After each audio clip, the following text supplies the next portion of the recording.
Xbox On. Welcome to Xbox On, a podcast with one host about one console, Xbox. I'm said host Jesse DeRosa, and on today's episode, we'll be talking about the latest Xbox news for the week of December 19th, 2024, including Indiana Jones and the Great Circle is pretty darn fantastic. Microsoft CEO Satya Nadella speaks up about Xbox's future as rumors swirl surrounding the future of exclusive games for the platform. Xbox could be unifying its interface across all devices in the near future, and more.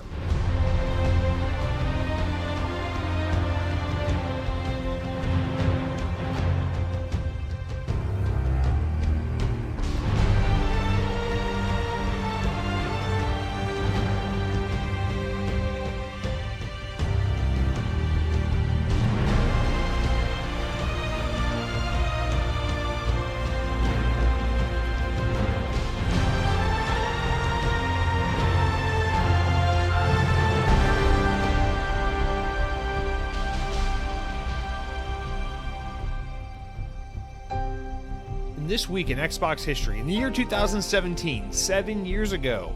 Well, I got nothing. It's that time of year, nothing really comes out. But 7 years ago in 2017, Sonic Runners Adventure was released for iOS devices. That's right.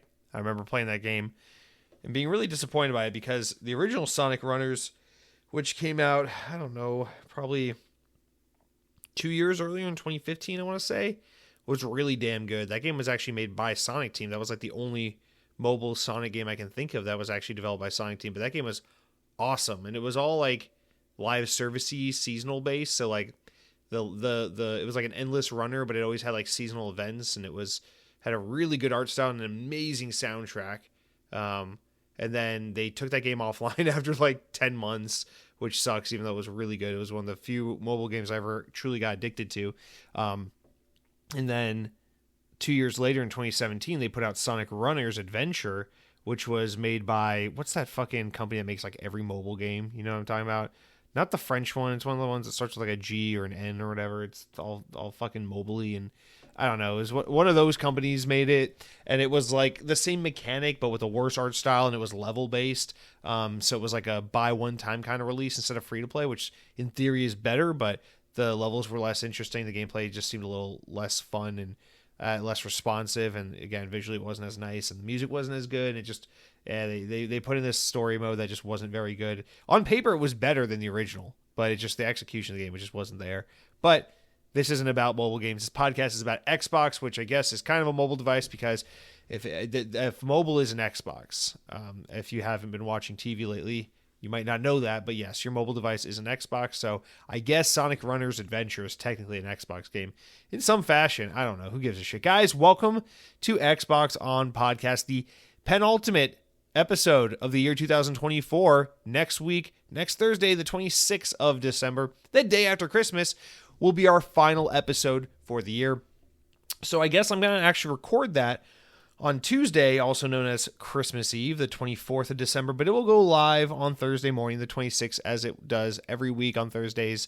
Now, I want to just say at the top of the show, remember, this is our big end-of-year finale episode where we go over our favorite games played. So I'm going to now ask for your participation as an audience member. As I did last week, get your write-ins in now. Your top 5 favorite games you played of the year. Write them in. So go to youtube.com, Xbox On Podcast, click on the latest episode of the podcast or one of the more recent episodes and drop a comment. Go through your top 5 favorite games you've played in this year. It could be a game from Xbox. It could be a game from Nintendo. I don't care. It could be a game that came out this year. It could be a game that came out 15 years ago. Doesn't matter. It's just the top 5 video games you played this year that were your favorite gaming-related experiences. You can write an anecdote along with them. You can just put out a list or whatever you want. A handful of you have already written in. I think 3 or 4 of you have already written in. So we already got a couple responses. But hopefully we can get a bunch more between now and next Tuesday so that when it comes time to record, we can go through. Generally, every year we usually get a good amount. I feel like we're able to get like between 10 and 20 write-ins. So I don't know. The number of comments lately, again, I always feel like I'm trying to like gaslight or guilt people when I say this, but I'm just being honest. I'm trying to get the participation on this one. So lately, the number of comments and write-ins have been pretty weak, pretty minimal. We don't have a lot of comments to get through this week. But I'm going to ask, if you're here, write in, don't be shy, so we can have that audience participation, because it's a huge part of that last episode of the year, where we get to hear from all you freaks that listen to the podcast and write in throughout the year, because I want to hear from you. Aside from all the weird escapades you guys go through, and the eating the pizza and the playing the video games when your wife is out of town, / all the freaks writing in with the weird cringy comments that we've been getting lately, all the drive-by commenters, / all the OGs that have been listening since 2019, 2020. I want to hear from each and every one of you. Let me know, what are your favorite games you play this year? Write them in, and we'll read them on next week's episode, the last episode of 2024. And then the week after that, the first week of January 2025, we will then do an overview going over what we can expect from Xbox in 2025 and try to build a little bit of an image and an expectation platform and a little bit of excitement for what the next year has in store for us as far as Xbox is concerned. So that'll be fun. But for this week, we have our just final regular episode for the year. We're going to go through the news and all the rest, all the usual suspect kind of segments, except for new game releases, because there's really not much to talk about in that regard. But yeah, so write in Xbox On Podcast on YouTube.com. Click on the latest episode, and it'll be good to hear from you guys. So please do that. All right, let's start off this week with our mildly amusing news stories. Again, end of the year, this is usually what happens after the Game Awards. News kind of goes whisper quiet for a while. So there's not too much going on. A couple updates on things that were revealed at the Game Awards. A couple new little tidbits here. Satya Nadella said this. Phil Spencer did that kind of thing. But enough here that we can definitely get a good conversation out and have another week of Xbox discussion to share together. I know this time of year, a lot of people start to wind down. People take vacations. People get a lot of time off work. People's schedules kind of get flipped upside down because the routine kind of gets broken due to the holidays. It's a nice, relaxing, calming time. But there are also a lot of people out there who still have to commute to work every day. They work, right up through and around the holidays. Some people literally work Christmas Day and New Year's Eve and all those days. So I just want to have the podcast scheduled uninterrupted, unaffected by the holiday schedule, so that you guys still have all your good shit to listen to. You guys can still reliably get your Xbox podcast fix. If this is something you guys lean on each and every week, it'll still be here for you. So it's very important to me that I'm able to provide that, and I appreciate all you guys who've supported the show and enjoy listening. So, all right, mildly amusing news stories. Now, this first one, they do like a little 30-minute pre-show. I've gotten wise to this over the years because so many times I've been burned where I'm like, what time does the Game Awards start? And they'll be like 7:30. I'm like, okay, it's at 7:30 is when Jeff Keighley gets up and starts talking about shit. But then they fucking bait and switch you because what really happens is the Game Awards starts at 8 o'clock, and from 7:30 to 8, they just get that IGN host who comes up and she's like, hey, here's some really small indie games you don't give a shit about. Let's do this for 30 minutes before the event starts. I'm like, got me. Wasted 30 minutes of my life. So this year I got wise to it. I said, I'm not paying attention. At 7:30, I'll roll up right at 8 o'clock and start watching the Game Awards, because I know those first 30 minutes are just like, did you guys know there are new skins coming to Fortnite? Like, I don't care. So I didn't pay attention, and I guess in some ways it kind of bit me back. Not really, but there was one announcement during that little pre-show 30-minute block that is absolutely a game I'm very excited by and was very impressed by its reveal. And that game is Ninja Gaiden Ragebound. So let me just read here from VGC. Dotemu has announced Ninja Gaiden. Some people say Ninja Gaiden. I say Ninja Gaiden, maybe because I'm not a fucking idiot from Nueva York who speaks like a fucking Bostonian, like all the New Yorkers talking about their bagels and in the Straits of Gibraltar or whatever the hell, what kind of geographic features you got up there. I don't know. Anyway, Dotemu have announced Ninja Gaiden Ragebound, a new side-scrolling entry in the long-running action series, a collaboration with Koei Tecmo and Team Ninja. The game is being developed by Blasphemous Studio, the Game Kitchen. Ninja Gaiden Ragebound will be released on Steam and Xbox in the summer of 2025, so just about half a year here from now. The excerpt, the little synopsis reads, Ninja Gaiden Ragebound, I keep wanting to say rebound, successfully unites the classic lore and gameplay that Tecmo developed and now Koei Tecmo games, Ninja Gaiden, from the 8-bit era with the depth and intensity of a modern 3D entry. Reads the description accompanying the game's reveal trailer. The best of both eras come together to create an epic and thrilling adventure. Our story begins with Ryo Hayabusa, his journey to America to honor his father's will. While he is away, the barriers between human and demon worlds suddenly shatter, unleashing a terrifying army upon the Hayabusa village, which now faces an unprecedented amount of Ryo's absence. Unprecedented threat in Ryu's absence. God dang it. To stand against this new threat, Kenji Mozu, a young ninja from Hayabusa Village, rises to the challenge. So he plays a new character. Anyway, that's not really important. Whatever. Synopsis cool. Whatever. Who gives a crap? The point is, Ninja Gaiden's a weird one for me. I just always really have admired this series, even though it's just not really been for me. I just think this series is really cool. So it's like Shadow Warrior, that game that came out a few years ago, that indie game that was so fucking badass. It's like the Ninja Gaiden I always wish I had. I just love the Ninja Gaiden series because I think it looks cool, it feels cool, and I've always just wanted to be more into them, but they are gruelingly difficult.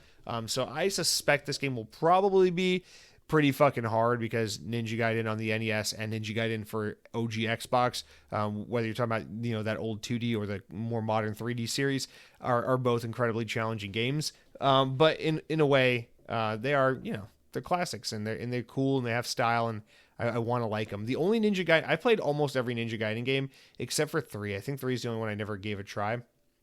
The last one of the 3D series. I played the first one on OG Xbox and the second one on 360, and I've dabbled in the NES series from back in the day.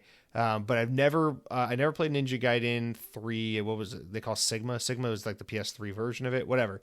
But there's one Ninja Gaiden game I have played all the way through to completion, and that was the one for Nintendo DS, because that one is significantly easier than any other Ninja Gaiden game. But even that game still got a little bit of a challenge to it. But that game was a lot of fun. Anyway, not too much to say here. The game looks beautiful. It has a proper pixel art style to it. It looks like something that came out. Well, it looks like a modern indie game, but it looks like something that spiritually belongs on like the SNES generation, and it looks like a lot of fun. I know it's gonna be a game that's gonna frustrate the fuck out of me the second I pick it up, but I am very interested in giving this game a try. I just think it looks awesome. It just looks like more of that Ninja Gaiden aesthetic that I've always wanted to like more than I do, because I just can't hang with its difficulty. But nonetheless, I'm gonna give this one a go. So that's coming out in the summer 2025 for Xbox consoles and PC and Switch and PlayStation, all that good stuff. But just wanted to give that game a shout because I thought it looked really good. Now, next up, Capcom have come out following their announcements from the Game Award and said that they are working on reactivating dormant IP following the announcement of Onimusha and Okami sequels that were shown last week at the Games Award. At the Game Awards on Thursday, the Japanese development giant announced that they were developing a new entry in the Onimusha franchise, and it's the first proper entry since like 2006 or something like that. So it'll have been like 20 years when this game comes out in 2026. And aside from that, they also announced that Okami is coming back with a in development Okami sequel. But now Capcom is coming out following these announcements and saying they're going to continue to work on bringing some more legacy franchises that have been dormant back in some kind of a modern form. They say, quote, in addition to regularly re-releasing major new titles, they don't say that. Let me reread. I'm struggling here, man. In addition to regularly releasing major new titles each year, Capcom is focusing on reactivating dormant IP that haven't had new titles launch in recent years, reads the statement from the company's investor relations site. Quote, the company is working to further enhance corporate value by leveraging its rich library of content, which includes reviving past IPs like the two announced titles from last week, in order to continuously produce high efficiency, high quality titles. So I don't know. I went through Capcom's like history and I was like, I don't know, what could they bring back that I'd be like, oh, that's pretty fucking cool. They brought that back. But Capcom, for as important as they are, they don't have too much that I'm like, oh, that'd be awesome if they brought back this or that, Mega Man hasn't been around. I guess, what was the last one? Mega Man 9 came out that wasn't too long ago. That was like 2017, 2018 maybe. So, 7 years, 8 years, something like that. So it's, they've done a Mega Man game somewhat recently. I guess technically that's a long time ago now. I don't know. But I thought like, Dino Crisis is one a lot of people immediately jump to just because that's one that like, millennials and stuff are nostalgic for when they think about old Capcom. But I don't really know what Capcom owns that I would like to see come back. That's kind of like dead and gone. They recently brought back Dead Rising with that remake, and so you assume they might make something else after that. Lost Planet is a good one, actually. Lost Planet was a pretty good Xbox series they did back in the 360 era that was pretty good. It'd be nice to see that come back. Of course, there's Beautiful Joe. Maybe that's something that happens now that Clover Studios coming together to do Okami and stuff. Maybe they can come together after Okami 2 and do like a Beautiful Joe type game. But for the most part, it's like I don't feel like Capcom has that much that it's like, oh man, it'd be really good to see that come back. Like, I mean, sure, someone out there's gonna be like, ooh, bring back Ghost and Goblins or something like that. But I don't know. Like, I don't care. Like, bring back Bionic Commando. Yeah, I don't personally care. I know people love those series, but like, I don't really know that that's something we need to see come back. So like Beautiful Joe, that'd be cool, but I'm not necessarily banking on it. Mega Man, that's a series they should never fully give up on. So I assume that was an inevitability. It would come back at some point. Marvel vs. Capcom, maybe. They haven't had a new one since, what was that? Marvel vs. Capcom X. That was probably in 2019, 20. So it has been a minute since we got a Marvel vs. Capcom game, but I know people don't love that last one. And then, I think Dino Crisis is probably just kind of an obvious one. But it is cool. It is cool to see them kind of come out and say that, straight up like, hey, we're interested in bringing back more, beloved dormant IP. I think a lot of people would like to see that kind of thing happen, especially considering that Capcom, so much of their business plan the past, I don't know, forever has been just like, another Resident Evil game. And then after that, we'll make a Resident Evil game, followed by a remake of a Resident Evil game. It's just like, okay, Resident Evil's cool, but like, you got some other IP that maybe we could tap into, hopefully just a little bit. So I think this is cool that this is happening. I think that the fact that they're getting behind this, it kind of makes sense, or kind of doesn't seem too surprising, given that they've taken risks lately, like this year when they released Kinutsugame, Path of the Goddess. Like, that game seemed very niche, something that is very much in the vein and spirit of old school Capcom. So I really appreciated having stuff like that, but then they're still like kind of a mega hit publisher with games like, Monster Hunter World and whatever the next Resident Evil game is. So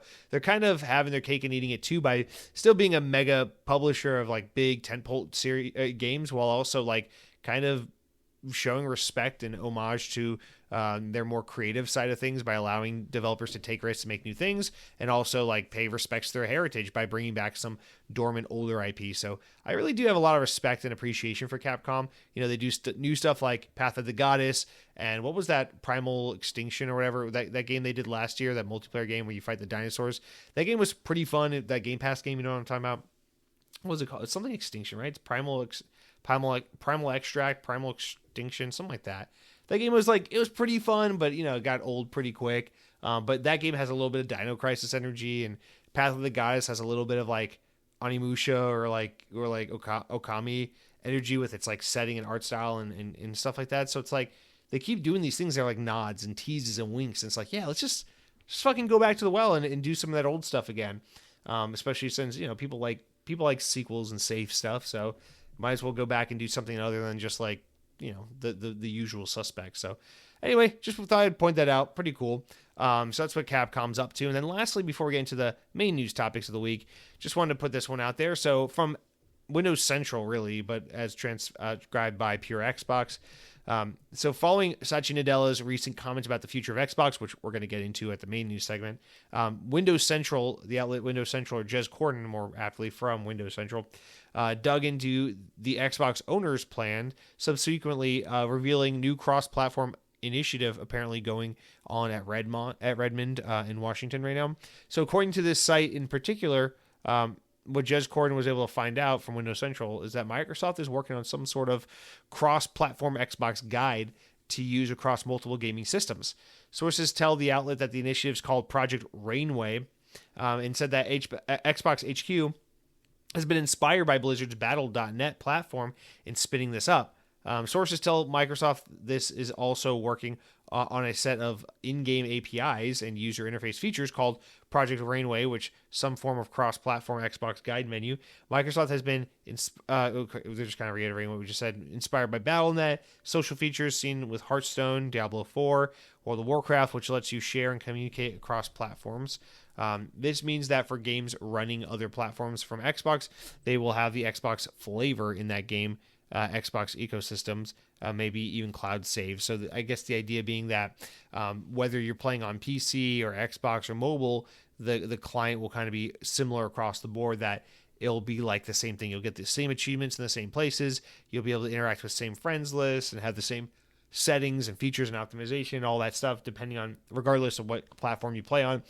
So that's one kind of Xbox platform. I felt like this is kind of an obvious inevitability and necessity if we're going to continue to do this. This is an Xbox kind of unified approach to things. Obviously, they won't be able to do this for PlayStation versions of games or anything like that, but yeah, it only makes sense that, especially now they've acquired Battle.net and they had that Bethesda game launcher that they shut down and all these other things from acquisitions, while also getting bigger on PC and trying to bridge the gap between, bridge all these different platforms into one ecosystem, that you got to kind of go back to the start and tie everything together. You can't have Battle.net and the Xbox app for PC and Steam integration and the Xbox proper UI on the console and then the Xbox app on iPhone and whatever, and just have these all be different things that communicate in different ways. You want to try and kind of tie all these things together in one way or another, and I think that's obviously what they're looking into doing. So I think this is a cool initiative. I feel like it's kind of an inevitability,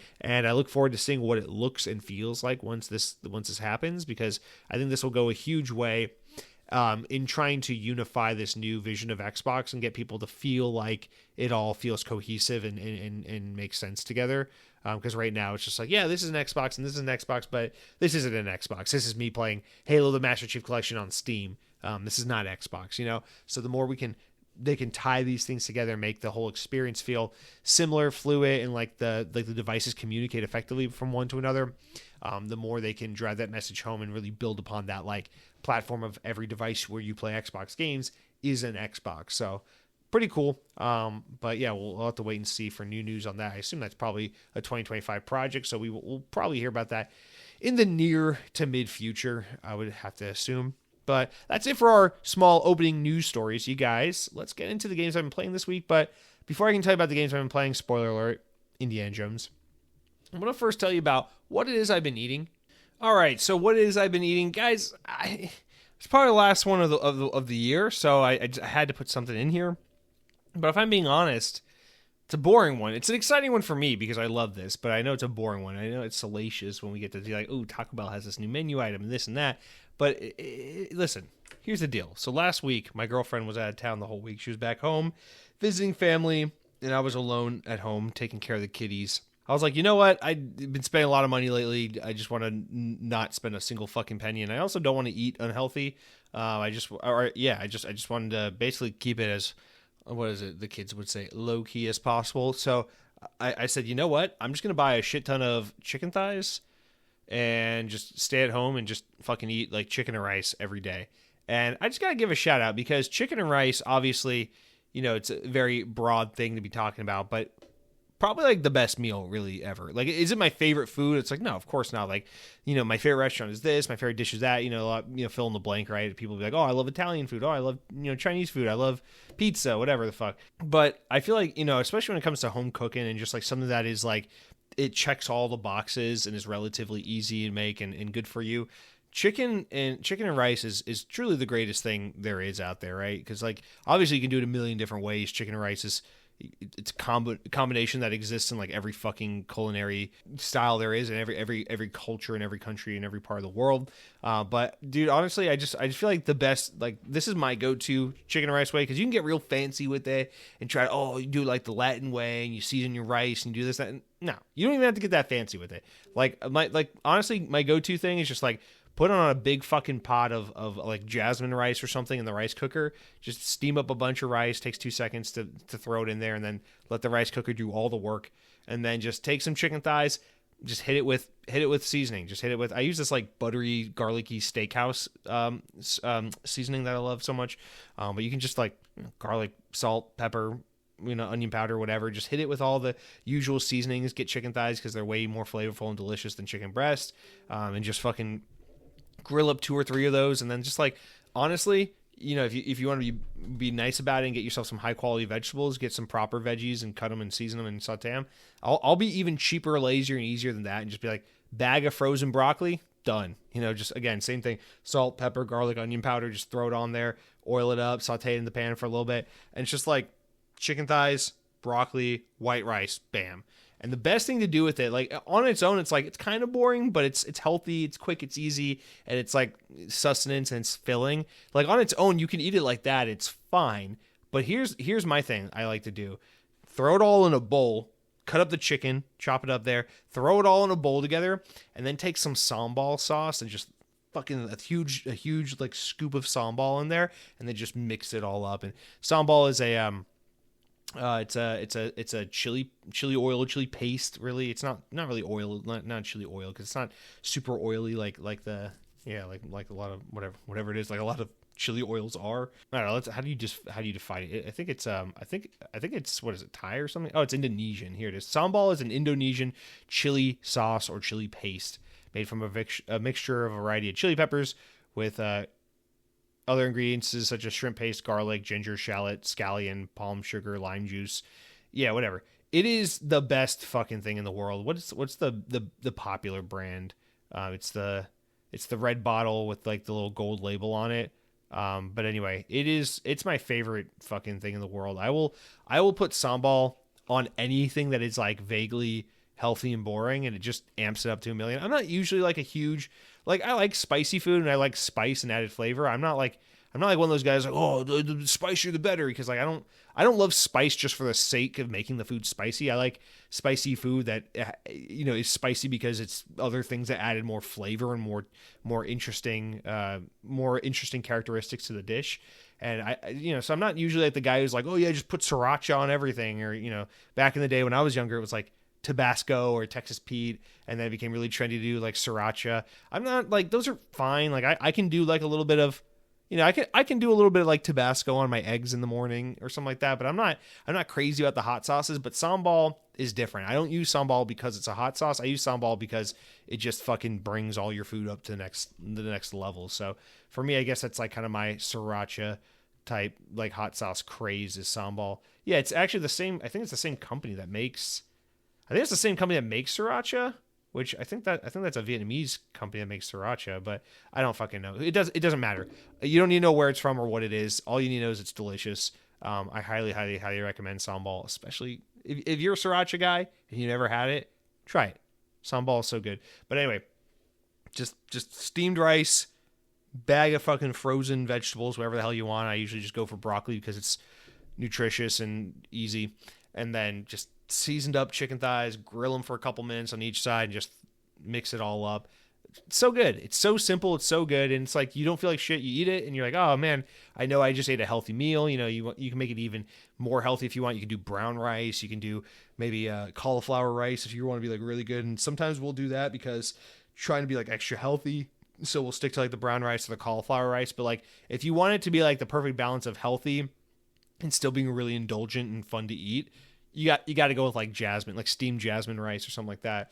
But yeah, sambal, broccoli, grilled chicken thighs, can't go wrong. It's just so easy, and the thing about it, it's so nice. It's a nice break, like when she's out of town, because I'm like, oh, we don't have to do like, not because it's like, oh fucking, oh, the ball and change is gone. It's not like that. I miss her when she's gone, but it's like, it's so nice to be like, oh, I don't have to like put any thought or effort into the shopping list this week. I don't have to like come up with meals to make. It's like I can just eat chicken and rice all week and I will be completely happy with it. It will cost me almost nothing and it'll be so low effort and it will be great for my health. So it's just like, again, just the perfect, like, check all the boxes kind of meal. So that's what I've been eating this week.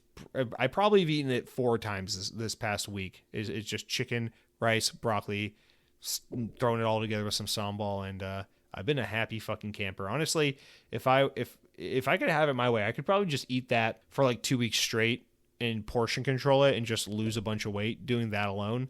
But let's be honest, I'll probably end up at a fucking Chili's or something halfway through that attempt.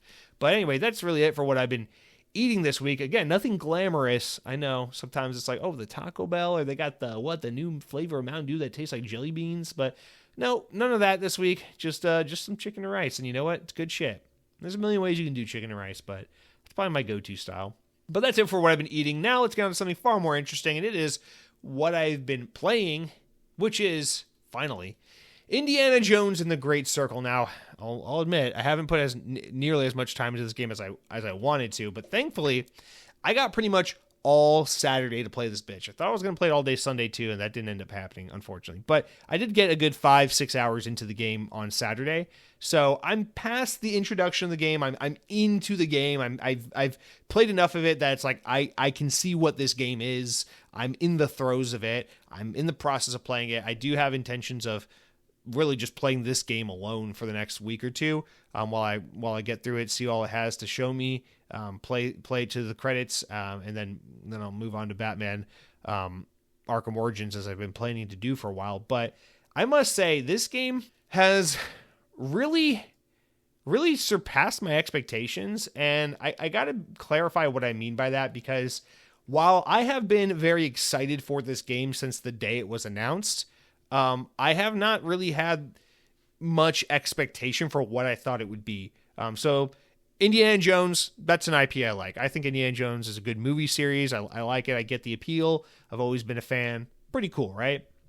Machine Games, one of my favorite video game developers. I respect the hell out of them. I absolutely adore the new Wolfenstein series.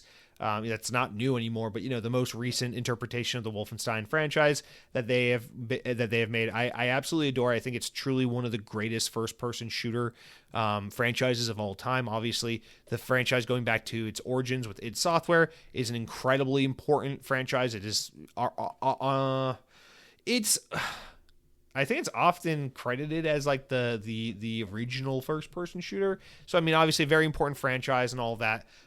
But like, I didn't really know what to expect in terms of what this game would be. And obviously we've seen snippets and glimpses throughout, especially this year, but even last year, of like what the game will be, and that kind of thing. And it's just been a lot of like, yeah, it'll be like an adventure game where you play as Indiana Jones, but it's in first person. You'll punch Nazis, and that makes sense because Machine Games is used to making games where you punch Nazis, so why wouldn't they do that here? But having now played it, I really, really, really appreciate this game, and it's really surpassed my expectations because not only is it a really great game, but you can tell that a lot of very unique and original thought went into making this game, and it was made by a team of people who truly, truly understand and respect the source material that they're working with. And I don't really know what else to compare it to. Honestly, maybe this is just a little like recency bias or short-sightedness, but I'm going to have to compare this game like Machine Games' Indiana Jones and the Great Circle is to Indiana Jones what Rocksteady's Batman Arkham series is to Batman, where I personally believe that the Batman Arkham series, especially that first game, is the absolute perfect interpretation of what Batman should be in the form of a video game. If you're talking to someone who is a massive Batman fan, going all the way back, throughout the decades from all the comics and the TV shows and whatnot, but this person's never heard of a video game before, and you wanted to introduce them to video games, Batman Arkham Asylum is the perfect way to say, this is what video games can be, and this is why you should care, because they can take something you love like Batman and take it off the pages of a comic or off the screen of a theater or whatever, or whatever, a TV channel, and put it into this video game experience, this interactive experience. I feel like this game equally does that for Indiana Jones. And while I would say there are other games that do a similar job of this, like maybe Insomniac's Spider-Man series, that really shows a great deal of respect and perfectly highlights what's great about Spider-Man for video games. That game is very, very, very, very, very clearly inspired, heavily so, by Treyarch Studios' Spider-Man 2 game from 2004. So it's not all original in that regard. But much like Arkham Asylum is very original for Batman, this game is very original for Indiana Jones, because when you think about something like Indiana Jones in the video game space, obviously franchises like Tomb Raider and Uncharted come to mind, because Tomb Raider very clearly is an action adventure video game in the 1990s that was directly inspired by Indiana Jones. Hey, what if we took the spirit of Indiana Jones and turned it into a video game? But we don't have the license for Indiana Jones, so let's come up with something new. And thus, Tomb Raider and Lara Croft were born. And then Uncharted comes around in 2007, and Naughty Dog goes, hey, what if we take that kind of swashbuckling adventure, Indiana Jones style thing that Tomb Raider did so well, but we do a more adventure version of it that's way more focused on character interaction, character development, storytelling, and a cinematic experience. And then Uncharted kind of takes the Tomb Raider formula and reinvents the wheel and ups it and brings it into the modern era and makes it a very cinematic experience. Again, a huge homage to Indiana Jones. And so the easiest thing that could have happened here is Lucasfilm could have worked with Bethesda and Machine Games and said, hey, the formula is already there.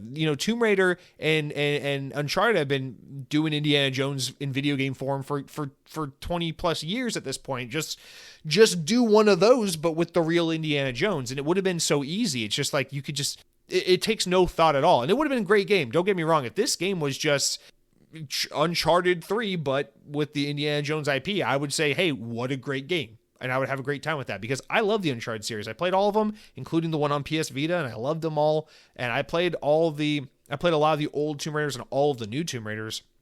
And I love those games too. I really, really appreciate both of those series.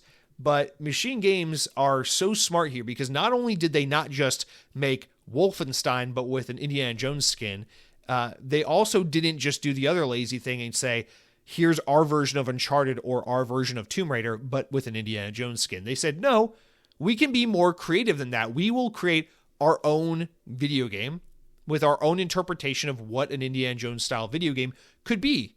And that is why I really, really appreciate and respect this game, is because it is just so unique. It is so one of a kind. Now, obviously, I'm not trying to say they created brand new mechanics you've never experienced in a video game. It's not like you're going to play this game and think, wow, I've never played a video game where you can punch a guy in the face. I've never played a video game where you can climb up a ledge and collect items pressing the X button. Like, I'm not, the game's not going to blow your mind with some brand new mechanic where it's like, I've raced in a video game, I've shot guns in a video game, but never have I pressed X to take a dump in the museum like Indiana Jones can do. So it's not, but it's the culmination of all the mechanics and the ideas and the execution on those things in tandem with this IP that make it such a fresh and unique experience.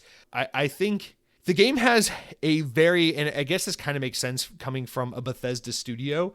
It has a lot of that immersive sim kind of like Dishonored, and then I'll name other things that aren't Bethesda, Atomic Heart, possibly even like BioShock-esque kind of influence, where it's like sometimes the game's pretty linear and sometimes the game's pretty open-ended. And it's not an open world game, so don't get me wrong, that's not what I'm saying. But there are open-ended areas of the game where it's like, yeah, go explore, go off and explore, go do a side quest, go follow the main quest, do whatever you want. And then the game will say, here's an objective, kind of go about it your own way. It's not like Uncharted where you spend 30 minutes climbing and scaling mountains while the characters talk and interact and you feel like you're watching a movie. It's not like Tomb Raider where you're just like, all right, let me solve this puzzle and then whip out my guns and shoot at a mummy. No disrespect to either of those things. Those things are great.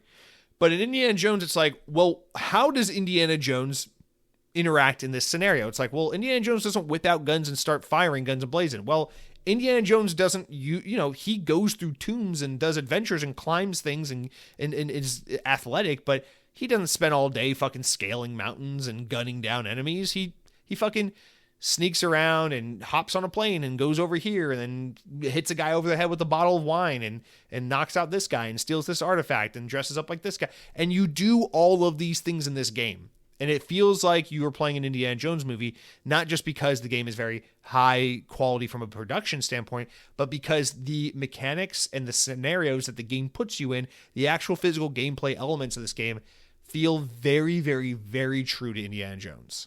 So, can you pick up a gun in this game? Yeah. Can you shoot someone? Yeah. Can you scale the side of a building and crawl and climb and jump up and go down? Yes.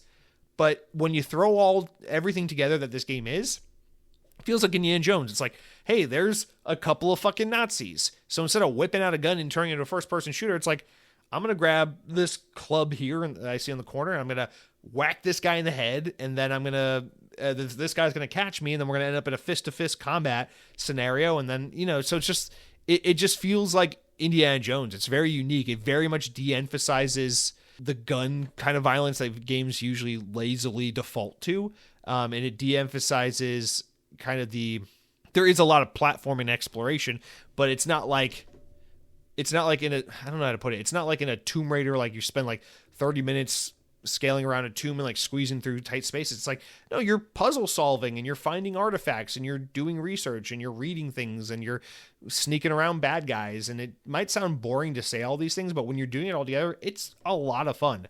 The game is very unique. And of course, it borrows and is inspired by many types of games, and probably including games like Uncharted and Tomb Raider. But when you put this game together, it is a first-person, action-adventure, immersive sim, narrative-driven Indiana Jones experience. And it doesn't feel just like Tomb Raider or Uncharted, and it doesn't feel just like Atomic Heart or Dishonored, but it does feel like its own unique thing. And it doesn't feel like it's trying to be Wolfenstein, but with Indiana Jones instead of BJ Blazkowicz. So it's a really unique experience, and it feels very authentic. And not only that, but the performances in this game are amazing. The art direction in this game is amazing. You know, Troy Baker trying to sound like Harrison Ford is really fucking convincing. And at the beginning of the game, it doesn't feel like a spoiler because you've probably seen it all over the internet at this point, but it opens up with a kind of one-to-one recreation of a scene from Raiders of the Lost Ark, and they do a phenomenal job of like bringing that from the silver screen to a video game and making it translate one-to-one kind of perfectly. And it's a great way to set the stage. It's almost like Machine Games' way of showing off and just saying, if there was any doubt that we are the guys who should be making the Indiana Jones video game, let's use this 20-minute intro as a way to like calm those fears, because we are the guys for the job, and here's why. And it's awesome. It's immediately awesome. And then the second you're past that 20-minute intro and you're kind of like into the throes of the game and it's setting things up, immediately it's like, this just feels like a natural next adventure for Indiana Jones. This feels like, the game takes place in between the events of the first and third movie, and it very much feels like that. It feels like the villains, the dialogue, the stakes, the adventure you're going on, everything feels very much in the spirit and within the realm of possibility of what happened around those movies. It's got a supernatural flair to it, but it feels grounded. It's steeped in history and the world cultures and travel, but it's also, a swashbuckling adventure action movie. So it's this perfect balance of everything. And, Troy Baker as Indiana Jones and the writing team at Machine Games have captured a version of Indiana Jones that just feels so likable and charming and charismatic in all the same way that Harrison Ford was all those years ago.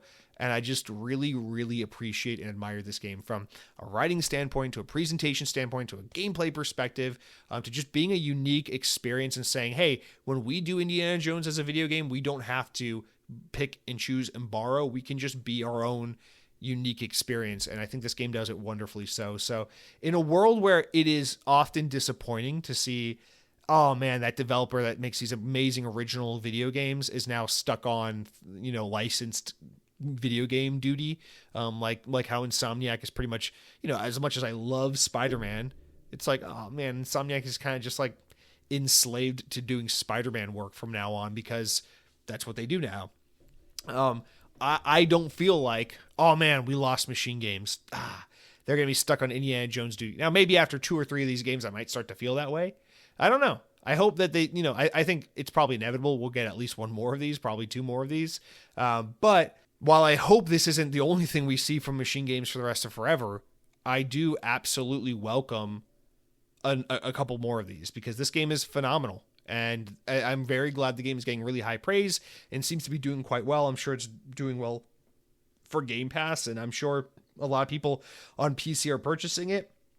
And I'm sure in a few months when the game comes to PlayStation 5, it will do absurdly well, because PlayStation audiences are looking at this game. They're saying, wow, the reviews are great. The game looks awesome. People are loving it. It's building a lot of hype for those PlayStation players who buy $70 games. And I'm sure as soon as it hits that platform, it's going to do great. And this game's going to make a lot of money. It's going to sell a lot of copies. It's going to please a lot of players. And I think Machine Games probably has a bright future with Indiana Jones as the IP that they're going to be working on. And I don't feel like we just lost a great, knowing that that's probably the reality for them for the next decade plus.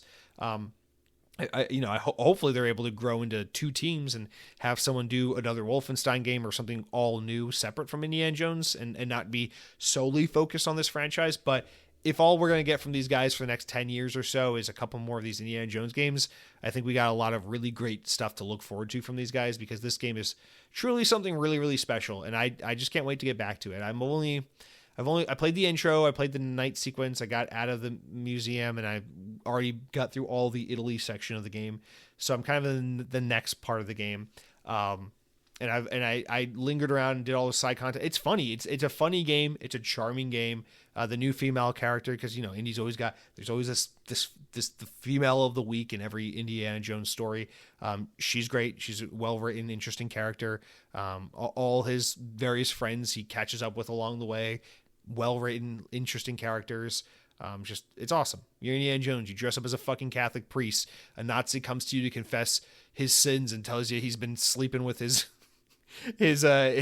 wife's mother, his mother-in-law, and that he fears that he got both of them pregnant. And Indiana Jones is like, "What the fuck? He's like, you're he's like, you're a Nazi," and punches the guy in the face fucking through the wall. It's just, that's not exactly how it's presented, but it's like, that's what more or less happens. It's a funny fucking game. It's silly. It's over the top. It's slapstick. It feels like Indiana Jones, man. It's really, really cool. It is cliche. You've probably seen a lot of it from all the big outlets and their reviews, but yeah, I say this as someone who really actually likes all the Indiana Jones movies. I think the fourth and fifth movies are not as good as the originals, but I do think they're good and I do enjoy them.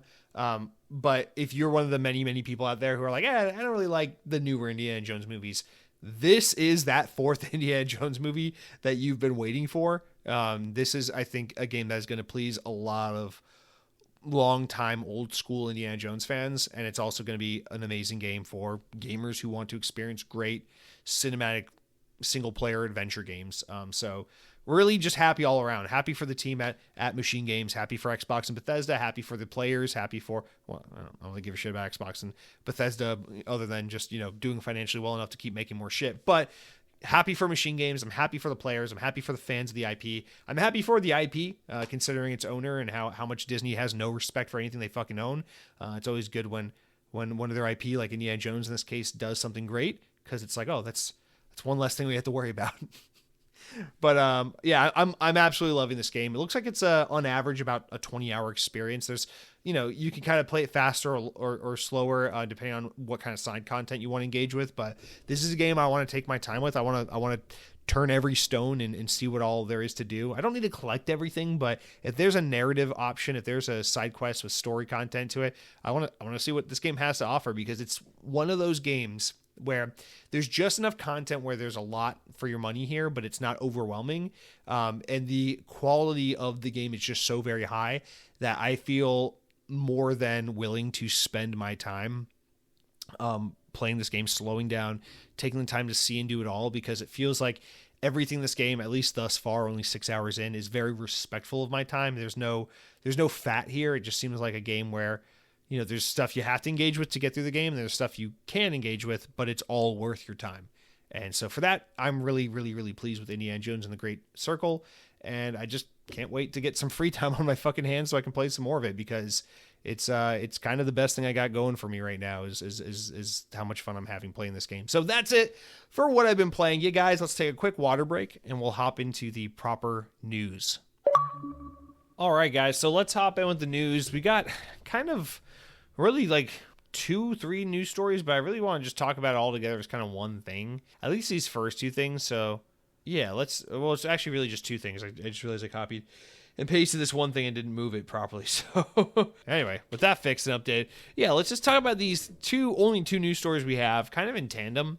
And it all stems from this recent update from this this quote from Satya Nadella going around about the future of Xbox and, whatever. It's really just kind of a reiteration. I kind of read this a little bit as like, hey, here's the CEO saying the thing that they've kind of already been saying, but he's saying it loud and clear, and news is kind of slow, so let's harp on it. That's kind of how I read this, but let's go through it together and see if we can, discern anything really new and meaningful from it at all. So here's the VGC write-up, but originally this was spotted by GameFile. Microsoft CEO Satya Nadella has reaffirmed his plan for Xbox going forward and how it's to allow players to enjoy Xbox across all devices. Microsoft addressed the future plans of its gaming business during last week's annual shareholder meeting. Shareholders are also, he says, quote, shareholders are also interested in our gaming business. This is Brett Irvinson, Microsoft's VP of Investor Relations. He says, our acquisition of Activision Blizzard King, Satya, how are you feeling about the early return on the investment and the progress of our overall gaming strategy over the last year? To which Satya Nadella replies, hey, I'm feeling very, very good about where we are in gaming. In fact, right now, this is like the peak season in gaming. Obviously, with Black Ops, the new Call of Duty, it's just been fantastic to see the launch and the marketing around it, the buzz around it, and the love for gaming. Call of Duty Black Ops 6, the first to launch directly into Game Pass, enjoyed a hugely successful debut. If I think about it right, we chose a secular growth category in entertainment, which we think is gaming, and he said, let's double down on it, Nadella expanded. And we said, let's take the joy of gaming everywhere. And that's why even the ads now with Xbox, where we're just redefining what it means to be an Xbox fan. It's about being able to enjoy Xbox on all your devices. And more importantly, I think the long term as a company, we can bring the best of AI innovation, cloud innovation, console innovation, PC innovation, all to build the best games that can be enjoyed by gamers everywhere. Now, I think that last part is really just him doing a typical investment song and dance where he's just like, hey, here are all the things investors want to hear about right now. Here are all the things the company's doing that are meaningful and important right now. And let me take gaming, this question that's about gaming, and tie it back into the overarching thing of what you guys want to hear, which is right now Windows, Microsoft Office, Azure, and of course, AI are all really big and important things. And here's how gaming plays a role in all of that, all those aspects as well. So that's just kind of him like tying it back to the main point. He's writing an essay for his college paper here. He's writing a college paper, and he's trying to take his argument, his idea, and get supporting details, supporting evidence to loop it all in and make it cohesive, and that's what he's doing there. So I won't make too much of that, even though of course, yes, it's like, oh well, video games are made on PCs and AI is going to change the way games are developed. We don't have to get into all of that right now because I don't think that's what he's directly saying. I think he's just trying to say, hey, investors, give us money. We care about AI, even though we're investing in gaming. We still care about AI and all the things that you think make money. Anyway, so before we dissect that, let's also read that in tandem with this report from Windows Central. That was also from Jez Corden, who says, the days of Xbox exclusives are reportedly numbered. So Jez Corden, this is from VGC's write-up of it, but Jez Corden discussed and his understanding of Microsoft's first-party strategy in his series of posts on Twitter this weekend. He says, quote, Xbox won't have exclusive games going forward. Everything is a timed exclusive at most, he claimed. If some games are exclusive, it's going to be incidental at best. The case-by-case argument that we've heard is by and large going to be a multi-plat timed and maybe with very few outliers, Corden later added. And responding to a user who said that they didn't believe Xbox's upcoming Fable game would be coming to PlayStation, Corden wrote, the game was monstrously expensive. It might not be a day one game, but it will come with the current plan in place, in my opinion. All right, so we got Satya Nadella here saying to developers, we feel very good about buying Activision last year. We feel like we're already seeing some return on investment in terms of where the growth is going and where the engagement and the player interaction, the subscription dollars are being spent. We're really happy with how Black Ops 6 is doing. We're really happy with kind of the initial reactions post our acquisition. And we think that gaming is something that we're going to double and triple down on and be proud to invest in. And we think that there's a lot of growth yet to come in that category. So you got Satya Nadella telling investors, and keep in mind, it is illegal for these people to lie to investors. Now, can they kind of dance around it and obfuscate a little bit and kind of answer someone's question with, something that's kind of related but not fully answering it and hitting the nail on the head? Of course. But Satya Nadella cannot intentionally obfuscate or not intentionally lie to these people. So he's not going to be like, oh yeah, how is the investment with Activision? Well, let me put it this way. It's actually a failure, but I'm going to tell you it was a great idea, and we're actually kind of fucked, and we think that this is going to tank our video games business. But I'm not going to tell you that, and everything's fine. They're not going to say that. They're going to tell investors honest to God, interesting thing. What's so great about these investors calls is as long as the people on the calls who have the opportunity to ask questions, ask good questions, we can get good information out of these things because there's only so much, beating around the bush and lying that these guys can get away with in these kinds of situations. They have to more or less tell the truth. It's just a matter of whether or not we get good questions to be able to gain any interesting information out of. And so keep in mind, if they felt like gaming was completely dying and buying Activision was a huge and utter mistake, they'd have to say something to indicate some idea that might be the case. But they're saying that, no, we're very bullish on gaming and we're very confident that, with successes like Call of Duty Black Ops 6 and our continued efforts in gaming, that we're going to see a lot of growth in this category. We're doubling down on it. Well, let's back up a second. We're over here as Xbox enthusiasts seeing week after week, Xbox sales of consoles are just tanking no matter what. Doesn't fucking matter what game comes out. The console sales are just doing worse. We're seeing week after week, hey, Xbox released another game. It's really good, but who gives a shit? We're seeing this happen time and time again.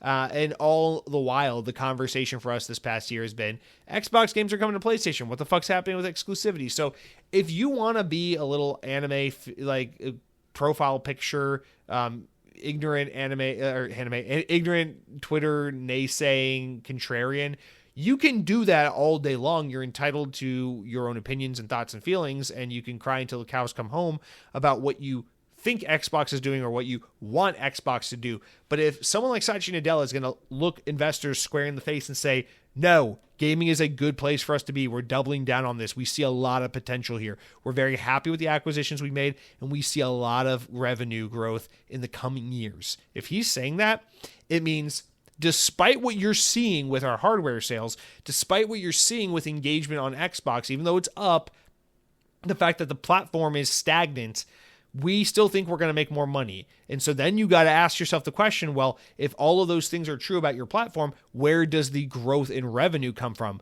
Oh, idiot. It comes from PlayStation because they're going to be putting all their fucking games on other platforms. So before anyone says, well, Jez Corden's just a fan, but well, Jez Corden's wrong. Well, Jez Corden, listen, shut up. Well, not only does Jez Corden have a really good track record, he does some great reporting on a pretty fucking regular basis. Clearly, this is an indication of things to come and things that are quite honestly already come, but people are still in denial about, which is that, yeah, Xbox games are going to come to PlayStation. Not just the ones we've been seeing, like games that are 5 or 6 years old or games where they don't have a huge history of being Xbox exclusive. If you thought Sea of Thieves coming to PlayStation 7-8 years after its release was crazy, just wait until you see Fable. Just wait until you see Gears of War E-Day.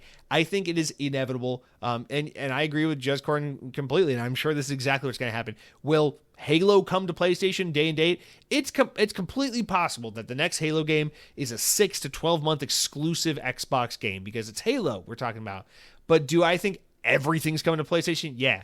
There was a little thing I didn't put in the news because it wasn't like that. It was really more anecdotal about how, people at Xbox were talking about how keeping Hellblade 2, agreeing to continue to keep it exclusive to Xbox, was seen as a mistake internally. And they probably only did that because they had gotten so far into that game's marketing and hype cycle, promising it as an exclusive Xbox game, that they felt like they couldn't back out of it. But the truth of the matter is that game did horribly on Xbox and probably could have done okay, or at least better than it did, if they had put it on PlayStation as well. And can you bet your lucky stars that game's going to come to PlayStation in the future? Yeah, it fucking will. And the next time they have a game like a Hellblade 2, it's not going to be a 1 to 2 year timed Xbox exclusive. It's going to be a PlayStation game, either day and date or within so many months of it coming. So, we're talking about Indiana Jones and what a great game it is and how it will be on PlayStation in a few months. And for all of you who are salty that the game's coming to PlayStation, I got news from you. There are going to be a lot more instances of games like Indiana Jones coming to PlayStation 3 or 4 months after Xbox than there are games like Hellblade that probably will come to PlayStation, but we just don't have any news on it at this point in time. So expect more of this. So we look into 2024. We got Avowed, we got Outer Worlds 2, we got Doom: The Dark Ages, we got South of Midnight, we got did I already say Fable? We got a lot of games, like 4 or 5 games at least, that we're expecting next year, right? And I'm sure one of those games is going to get delayed. There's already rumors that one of those games, I think Tom Warren was the one reporting it, that supposedly the rumor is saying that right now one of the major 2025 Xbox games will be delayed into 2026. So My money's on Fable. I don't fucking think Fable's ready to come out. They're still chicken shit afraid to show us what the game looks like, seriously looks like running in action. So I would be shocked if that game's going to be ready for 2025, even though they keep saying it will be. So keep that in mind, but let's assume everything comes out in 2025. We already know Doom and Outer Worlds 2 are going to be day and date PlayStation games. I would be shocked if Avowed makes it to a 1-year anniversary being an Xbox exclusive. That game will come to PlayStation. And I think Fable will absolutely come to PlayStation. Probably a 6 to 12 month exclusivity window. But yeah, it's weird. And the rumors are right now that there is some iteration of Forza, probably the latest Forza Motorsport that came out a year ago, that is ready to go for PlayStation. Like, they have it ready to go. They haven't announced it, but they have it built and ready to go for PlayStation. So it's not what I want to hear. It's not what I want. I don't think it's great. I think Microsoft has woefully mismanaged Xbox, and they could have done things differently to make this not have to be the case. But it is what it is, and we don't stand to benefit by denying reality. If we see things going down in front of our eyes, let's not lie to ourselves about it. Let's just be honest about it and move on with that information. And that's all I'm doing. I'm not trying to be negative. I'm just trying to be sincere and honest and accept the reality that I see unfolding in front of me. And so, yeah, we can talk about how this is just where video games are headed as a whole, and that the idea of a console with exclusive games and all the rest is a dying concept that won't be around forever. And maybe that's true. Maybe one day PlayStation won't exist in the same capacity, and it will do similar to what Xbox is doing, and everything will be played through these various boxes made by different companies. Maybe it'll be kind of like how there is no Blu-ray player that plays exclusive Blu-ray discs and not all of them, whatever. Maybe one day it'll be like, do you have the Mitsubishi or the Philips or the Sennheiser, what the fuck is the brand, or the Vizio PlayStation, or the Xbox made by whatever, Casio. I don't know. Maybe one day it'll be like that. There'll just be a box that plays video games, and PlayStation will put games on it, and Xbox will put games on it, and who knows how it will work out. Maybe it'll all be PC, maybe it'll all be streaming, but the truth of the matter is Xbox is going to be the first one to that reality, and it looks like PlayStation and Nintendo have a long ways to go before they have to contend with that reality.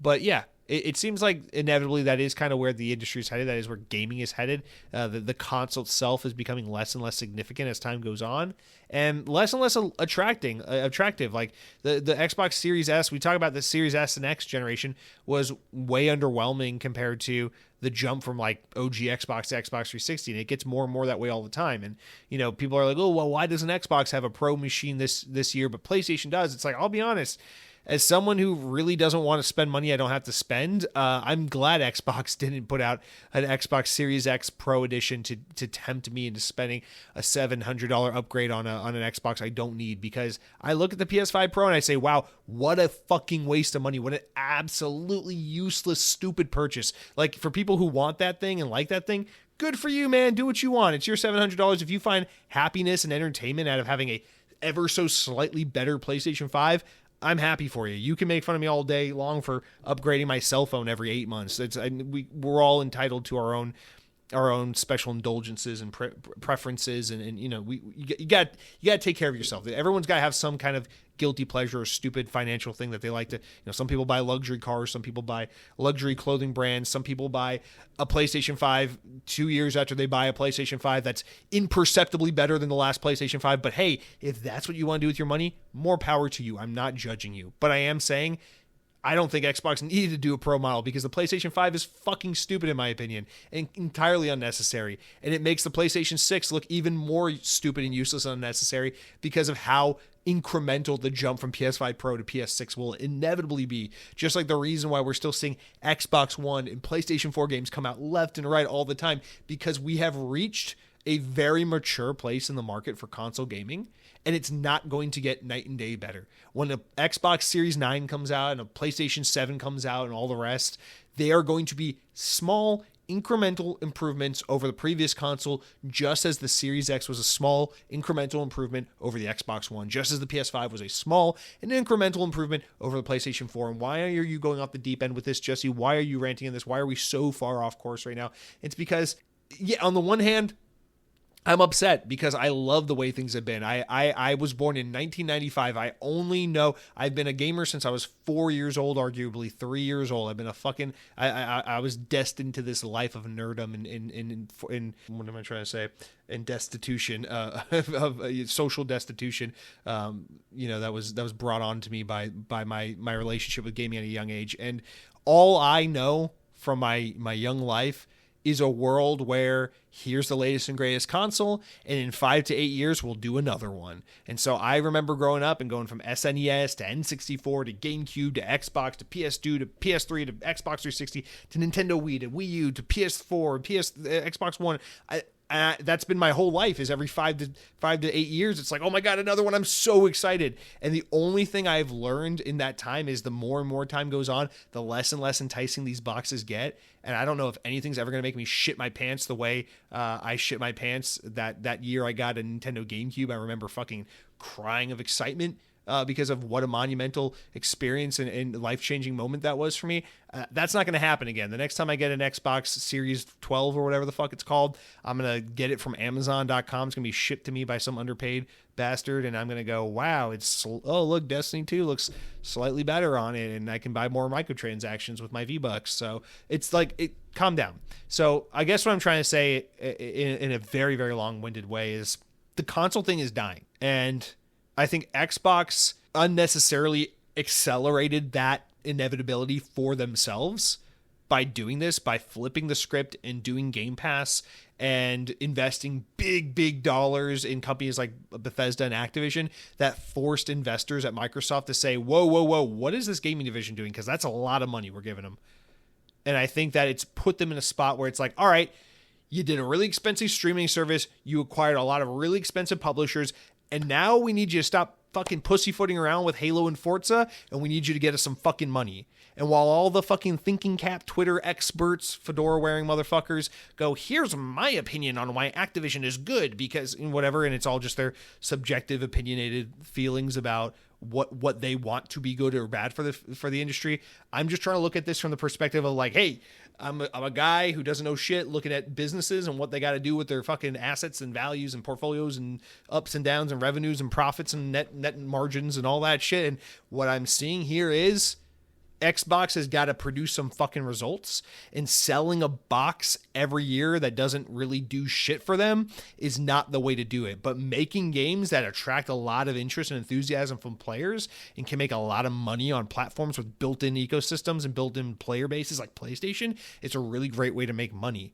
So if you're Satya Nadella and you're born in a time well before 1995, and the world you know is not just a world of, oh my God, the N64 looks so much better than the SNES, oh my God, the Xbox 360 is so much better than the OG Xbox, and you understand business first and foremost, and you're trying to follow where the market's going and where the money's coming from, you don't give a shit about preserving the legacy of Xbox and the next console and what that means to try and keep your ecosystem in your closed wall garden and try to keep your players in your ecosystem and try to steal players from PlayStation to compete with the guy next door. You're just focused on, how can I use this thing we own, video games, to make as much of this money stuff as humanly possible. And right now, the answer is, after a decade plus of losing the console war, the quote-unquote console war against Sony, the answer is, get these fucking games on every platform and make as much fucking money as you possibly can, because this stupid streaming service that Twitter experts insist makes money but doesn't make a fucking penny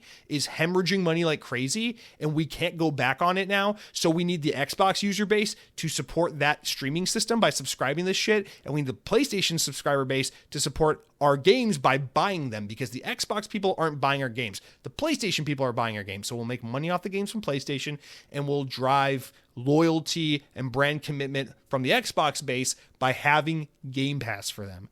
And this is, it's weird, because I remember all throughout the pandemic, this was the conversation we were having on this podcast. I was hearing it from other pundits who are much more well-connected and intelligent than I am, and I was seeing it all over the internet. This was everyone's general consensus, right? Is that the exclusive is not the game anymore, it's Game Pass. And the platform is not the console anymore, it's Game Pass. And this was everyone's interpretation of what was happening with Xbox from a mile away 3 and 4 years ago. But for some reason, now that you fast forward to 2024 and we're kind of in in the process of watching the console die and watching the ecosystem expand and watching the brand reduce down to this more agnostic, ever-present, subscribe and play the game kind of thing that's becoming, people suddenly are like, whoa, I never said that. Whoa. I don't know. Xbox is fucking dead. Xbox is... It's like, this is what we all said was going to happen. This is what we all predicted and saw from a mile away. So why is everyone like... It's okay to be upset and displeased with it, but I don't know, man. This is Satya Nadella telling investors right now, we believe in gaming because we're going to put all of our fucking games on PlayStation. And this is a well-connected insider and pundit, Jez Corden over at Windows Central, saying, people I know are telling me that the days of the console exclusives are over. These games are not staying on Xbox. So again, and I'm not trying to call out anyone on this podcast because I don't think we've had a lot of interaction on this podcast where it seemed like that's how people have felt, but it is clear as day that the exclusive shit's dead. And it's going to be a fucking weird day. I don't know how we're going to do the podcast. I don't mean that in such a dramatic way, but I don't know like what I'll even say because we all know it's coming and it's inevitable and it won't be surprising when it happens. But it's going to be a weird and awkward and uncomfortable and difficult to process day when Halo's on PlayStation. But it's not if Halo's on PlayStation, it is when Halo is on PlayStation. You have to understand that. It's coming, it's happening. And I don't think you have to give up on Xbox if you like to play. You know, it's like that's the other thing. Is like people get so fucking dramatic about what they have to do as a result of this news. You don't have to do anything, man. The console's going to be here for a while.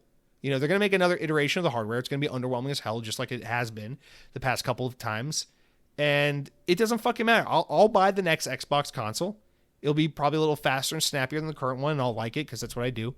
And you can keep playing Xbox. You can keep buying your games on Xbox. You can keep subscribing to Game Pass. You can keep using the superior gamepad that Xbox offers and the superior user interface that Xbox offers. And you can keep unlocking achievements. And you can keep DMing 7-year-old boys and saying, I'm going to fuck your mom every time they beat you at Call of Duty because you're upset.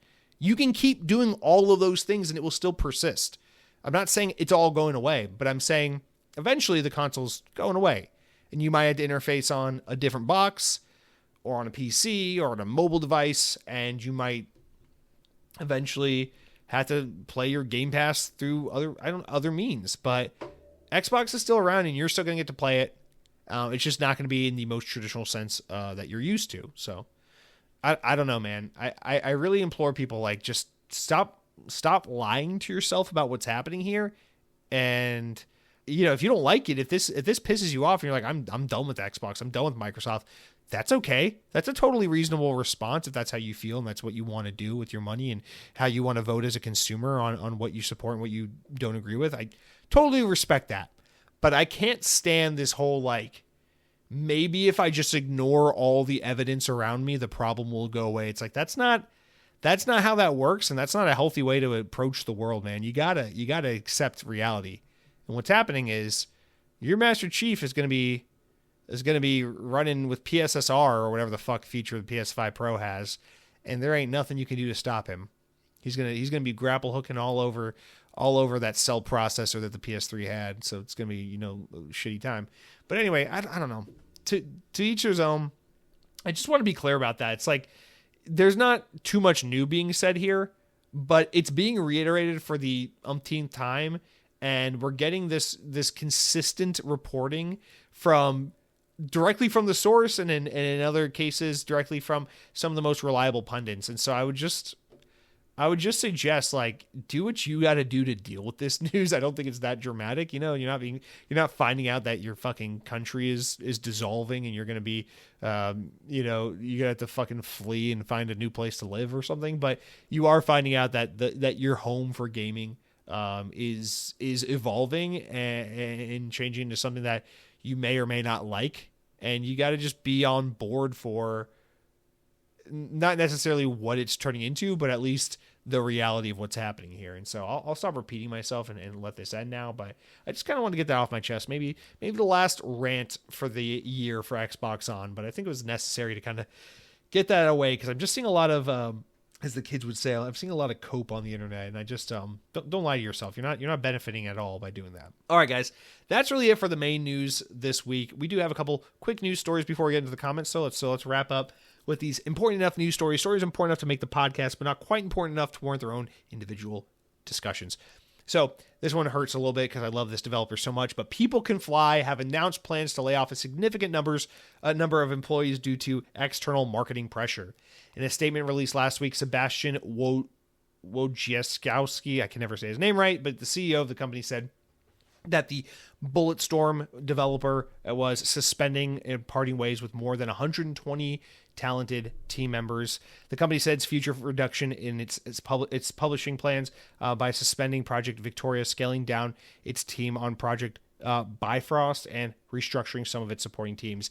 Project Victoria is like the main project they've been working on for a couple of years now, and they're scaling down one of their other teams or their other projects as well, which is unfortunate. But in April, People Can Fly announced that they had canceled their co-op action RPG codenamed Project Daggers after several years of development. So it's not looking great at that team right now, but hopefully they're able to hang in and maybe get a bigger publisher to work with them on something, because I love these guys. I want to support this developer, and I really hope they get to stick around long enough to do another great game.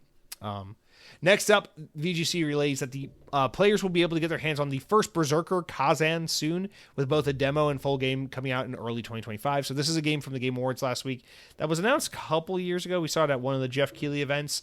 I had no interest for it then, had no interest for it now, so I did not mention it last week.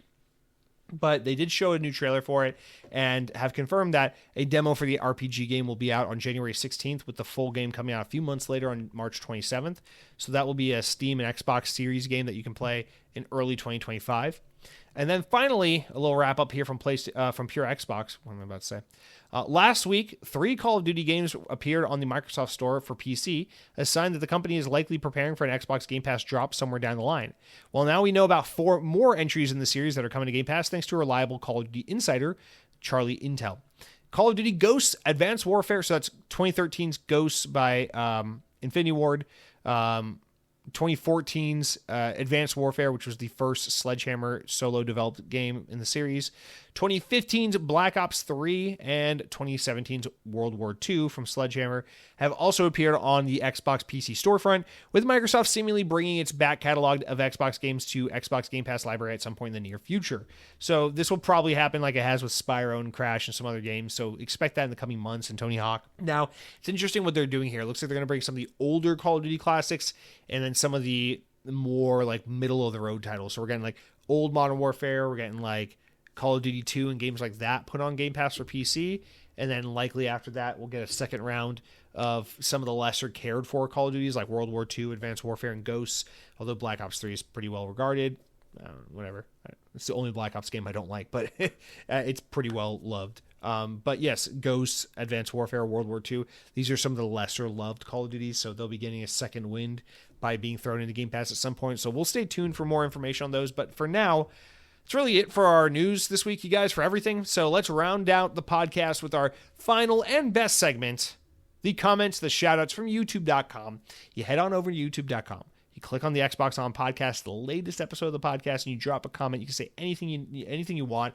I am trying to get a little better about moderating some of these comments because YouTube lets you moderate. They have like a little algorithm that will try to filter through, and by default, it's like let almost every comment through unless it's really egregious. And then every week I manually turn that off to let anyone comment whatever the fuck they want to say on this video. I don't care. Because I just want everyone to be able to comment whenever they want, and then I will go through, read them, and determine who deserves to be read on the air or not. But what I've learned in recent months is that while the podcast isn't growing in listenership, it is somehow attracting more and more of these temporary fucking freaks who keep writing it with some crazy offensive nonsense. And I'll be honest, I've been conflicted about how to approach these. In some cases, I'm like, maybe just treat them like they're not too crazy and then they'll go away. Or maybe just ignore them and they'll go away. Or maybe, I don't know. I'm of multiple minds. I'm not trying to feed the trolls, but I'm also not trying to be too sensitive to not be able to, read someone on the show and be like, hey, I think you're being a fucking idiot. Maybe don't talk like that on my podcast. So I don't know. I've been of a couple of minds of it, but I do just want to say up front, I don't care if you want to write in and criticize me or take me to task on something I say or be a little rude to me, but there's I'll just be blunt. There's no place in this podcast for bigotry or racism or just being a general asshole to other people, especially those you don't know, or blindly to groups of people who aren't able to defend themselves. This is a single podcast host that does not represent every type of person out there. And it is my job to moderate the voices I allow on this podcast by not letting total fucking asshats get on my show to say some stupid shit. So even though this podcast is full of plenty of stupid shit, and I don't mind some, off-color jokes here and there and try to be silly and have a good lighthearted time, we gotta know where the line is and be able to confidently be like, okay, that's where we stop. Feel free to write whatever the fuck you want on the podcast still. But just know that if I deem your comment to be a little too edgy, a little too cool for school, I might just leave it off because I'm not here to make anyone feel uncomfortable or unwelcome. And unfortunately, when you're the guy running the whole show top to bottom, you gotta be all points of moderation. And one of the things I need to do is make sure that I'm not allowing people to say hurtful and stupid things on the show because I'm not trying to turn people away here, okay? Just because Xbox wants to turn all you guys away and make you all play PlayStation doesn't mean I want to turn you away from the show. We'll talk about Xbox for the rest of our lives. The show will go on forever. We'll talk about fucking Xbox 720 and what could have been had they named the Xbox One the 720 as they should have, as we all know they should have. Remember when everyone assumed Xbox 720 forever, and then like leading up to the Xbox One in like early 2013, everyone's like, no. Xbox 720 is just like the internet name everyone's always said. But for real, like real sources are saying the new Xbox is going to be called the Xbox Infinite or the Xbox Infinity. And I was like, bro, Xbox Infinity is kind of a badass name. Like I think that's very much in the spirit of the brand. I think Xbox Infinity is fucking cool. Let's do it. And then they were like, introducing the Xbox One. I'm like, fuck, you fucked it up. You Nintendo'd it, you fucking Wii motherfuckers. They fucked it up. They really did. But, and I say that as someone who adores the Xbox One, by the way. I love that generation, but man, oh man. Xbox Infinity was a pretty cool name.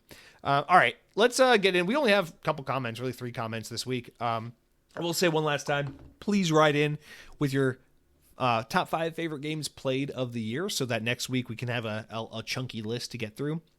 Because I would love to have that participation from as many of you as possible, especially all you guys who have been listening and commenting for years and years. I just love to have your voices represented in that because you guys, as far as I'm concerned, the podcast is us. It's all you guys who new listeners who jump in and want to hang around, and it's all you guys who've been around for a long time. Like to me, you guys, your voice, your comments are just as important as obviously me doing the podcast because with not having a co-host, with not having this be a show of like a panelist, a panel of friends talking about Xbox, I rely on you guys, the audience, to be the other voice. So, take me to task, write what you want about whatever, tell me where you agree and disagree. But also I want to be able to put you guys put your voices and your opinions and your preferences out there to kind of cap off our year and celebrate what we played this year in our gaming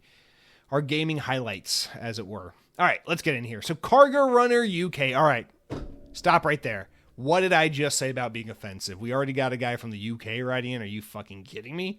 No, just kidding. Cargo Runner UK, thank you for writing in. He says, great show as usual. I didn't watch the awards this year because last year Jeff just wanted the developers off stage as soon as possible. So your summary of the show was great info. I also really liked the Intergalactic trailer. That's the new Naughty Dog game for those who need a reference. I think it had interesting characters and dialogue and made me want to know more. But looking on social media, everyone else seems to think that's a generic plot, so they hated the main character. Some people were saying it's getting 50% dislikes, and others were saying 90% dislikes on YouTube. You talk about the YouTube comments or the YouTube downvoting on the trailer. You said, I also just wanted to say thank you for being so dedicated and putting in so much work over the year to make the show every week. It's really appreciated. And I really appreciate that, Cargo Runner. People like you are exactly what I'm talking about, by the way. Greatly appreciate it. I'm not trying to get too mushy or anything like that, but I'm a sentimental person. I genuinely appreciate people like you and your participation. And honestly, if there weren't people like you listening and commenting, I wouldn't fucking do this show. So it really means the world to me that you appreciate it. And I appreciate you taking the time to write in and be a part of the show. So yeah, man, I don't blame you for turning off the Game Awards. I think this year you could really feel their reaction to people criticizing them over rushing people off stage the previous 2 years. And I'm glad that they responded to it in a sense. They didn't directly say, hey, we're sorry about that, but you can tell the way they gave more people more time this year, and there were more speeches given and stuff, and no one was really rushed off, that they were trying to address that in some sense. But yeah, no, I think that's totally a good prerogative to maybe not want to support this show. But yeah, as for Intergalactic, I mean, we don't have to get into this too much because this is a PlayStation exclusive. It's not an Xbox game by any means, but yeah, man, while they were announcing this game, I was like, that was in the back of my head the whole time. I was like, oh, this is interesting. Oh, this looks cool. Oh, I love this like 1990s retro Sony future techie sci-fi thing. Like, that's fucking cool. And then the end of the trailer where the girl draws her sword and it's like that fucking cool like future cyber blade thing, and she does that awesome jump move and slashes that creature. I'm like, that's fucking bad. I think this game looks awesome. I love Naughty Dog. I play pretty much every Naughty Dog game ever. I grew up on Jak and Daxter. I love the Uncharted series. I really like the first Last of Us, and I am mixed about the second Last of Us, but not because it's about a woman, but because I just really didn't feel like a necessary sequel to me, and I feel like I appreciate the characters in the world less as a result of that sequel. But that's the outlier. I really appreciate the game nonetheless. It's a high production game, and I really think fondly and highly of Naughty Dog. So when I saw this game, when I realized, oh my God, this is the new Naughty Dog game that's been rumored, I was immediately excited for it because I think it looks great. I think it sounds really compelling. But yes, in the back of my head, the second I saw, oh God, it's a black female protagonist with a shaved head, and she's not like conventionally like drop dead gorgeous, huge ass and tits. I'm like, oh, we got a problem here. Oh, we got a fucking problem. We got about T-minus negative 12 seconds before all the comments are like, Sony is so woke. This game is so fucking woke. Oh my God, of course she's black. Oh my God, LGBTV has ruined video games. This game is so fucking gay. So I knew we only had like a half a second before that was the entire discourse surrounding this game. The second I saw, oh God, they should have made a fucking fuck me. At least put like a mask or a coat over her so people don't know that she has a shaved head. But no, they made the decision to do a black female protagonist with a shaved head, which I don't have a fucking problem with at all. But because of that, the usual suspects are going to lurk from the shadows and be absolute lowest common denominator, bottom of the barrel fucking asshats about everything, because people, unfortunately, some people are just that uneducated and retarded that this is like the quality of analysis and discourse that some people are capable of, is just staring at a person's looks. And it's like, yeah, in video games in relatively recent history, like the past 10 years or so, has there been a big push to be pretty inclusive and include more characters who represent different races and sexual orientations and physical abilities, and to try and desexualize a lot of female characters? It's like, yeah, I'm not stupid, man.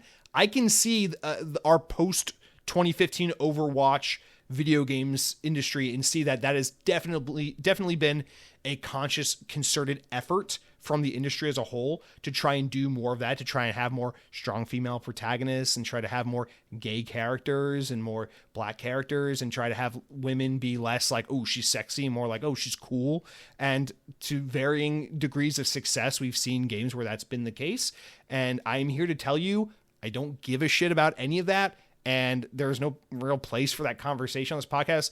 At the end of the day, it's like, it doesn't fucking matter. I'm playing Indiana Jones right now, and maybe this is a bad example because when Harrison Ford was a young man, he was quite attractive. He was a good-looking young dude, and a lot of guys wanted to be him, and a lot of girls wanted to bang him. But I'm not playing Indiana Jones because I'm like, God damn, Harrison Ford's so hot. I just want to fucking rail him with my cock. Fuck you, Harrison Ford. You're so fucking handsome. I'm playing Indiana Jones because I like Indiana Jones the character, and I like Indiana Jones the universe that they've built there, and I like the game. It's a lot of fun. And so just in the way machine games and more so in the past, Lucasfilm, George Lucas, Steven Spielberg, and the rest were able to create that cool and compelling character, I'm confident that Naughty Dog, who have proven time and time again over 30 years that they're capable of making cool, interesting, compelling characters, that whoever the fuck this girl in the intergalactic trailer is more than likely going to be a pretty cool and interesting and compelling character. And if I look at her for more than 2 seconds and think anything other than like, do I want to fuck her? Is she straight or gay? Maybe we can just enjoy the video game instead of thinking about wanting to have sex with the cartoon fake video game character, like a bunch of fucking heathens. So I don't know. We don't talk about this stuff a lot on the show. It's mostly because I just really don't have anything to say about it. It's so eye rolled to me, like the stupid pseudo culture war nonsense. You just because then it always inextricably gets tied in like quote unquote political conversation, and I just don't think a woman being black or having a shaved head is a political thing, and I don't think like a gay person being attracted to people of the same sex is like a political thing, and I don't think like a game developer saying like, hey, we want to represent more than just white guys in video games is a political thing. And I also don't think it makes a game harder or easier to relate to and appreciate a character when a character looks a certain way or is a certain way. My favorite fictional character of all time is Spider-Man, and a lesson I learned, I never thought growing up I liked Spider-Man because he was a white guy. But if there's one thing Spider-Man taught me over the years, it's that I definitely don't give a shit about Spider-Man because he's a white guy, because they did another version of Spider-Man in the early 2010s who's very popular to this day. His name's Miles Morales, and he's a half black, half Puerto Rican Spider-Man, and I still love him just as much as Peter Parker because he still has all the same values and virtues as Peter Parker, and he's still the same great character, just in a different flavor, if you will. And so I always use Spider-Man and Miles Morales as the key example of this, because it's like, oh, look, it doesn't fucking matter. And then, yeah, someone out there who's like Puerto Rican or something is like, oh, it's cool. There's a Puerto Rican Spider-Man. I think that's cool. It's like, okay, good for you. I don't fucking care, but good for you.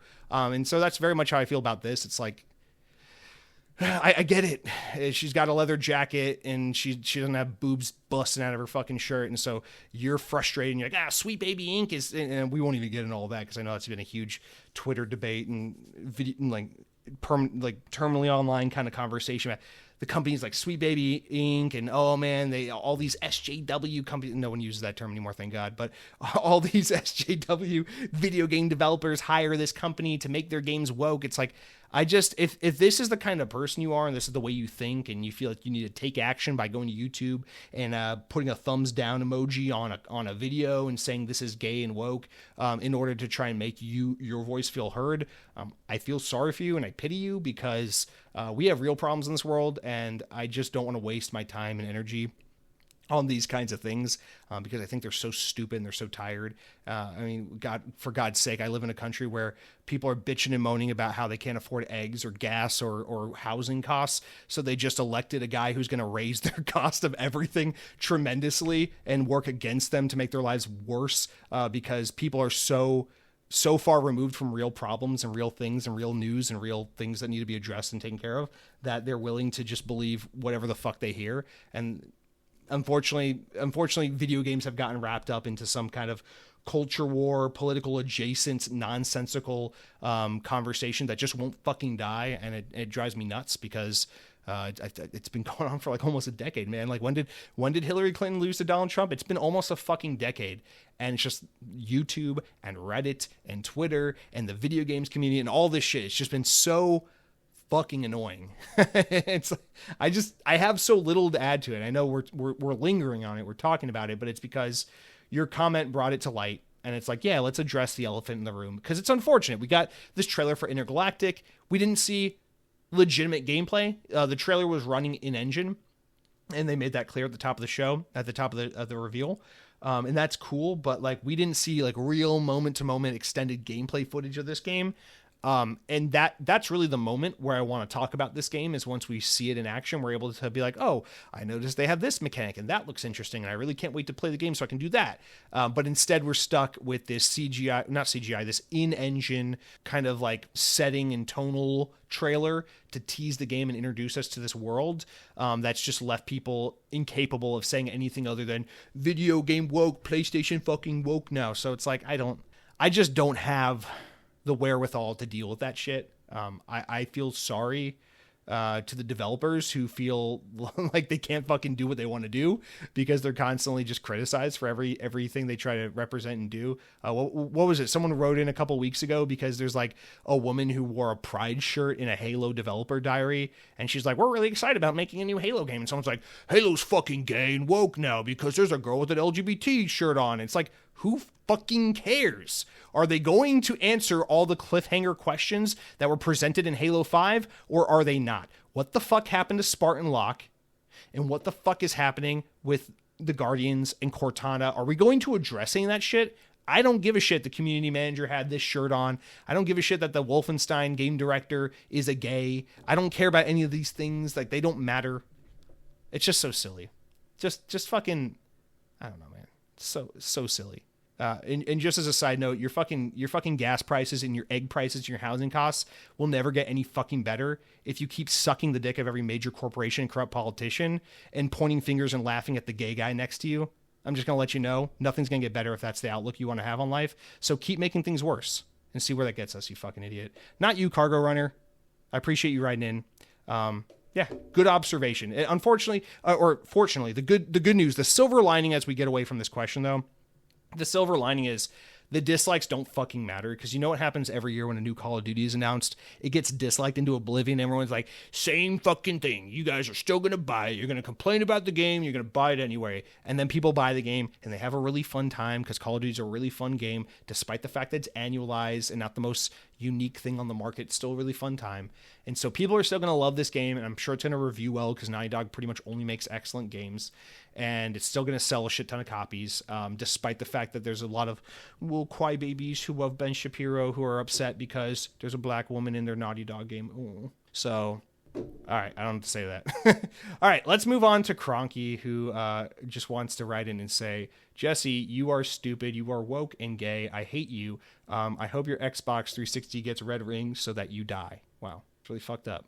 I was reading the comment upside down. My bad. Let me flip that back right side up. All right, here's what the comment says. It says, I just want to point something out. Obsidian has the best game output of any AAA studio in the... Okay, here's a real conversation. Any AAA studio in the industry, not a quality judgment. I mean, the number of games they put out, they actually have a completely standard output for a company in the 360 generation. They aren't fast. Everyone else just is slow as hell. Now, you have a second part of the comment, but we'll stop there for a second because they're unrelated. Well, first of all, I want to give Obsidian insane props. I also want to give Insomniac props because I think PlayStation and Xbox each have one of these studios and they're doing the Lord's work. But yes, on the Xbox side of things, it's definitely Obsidian.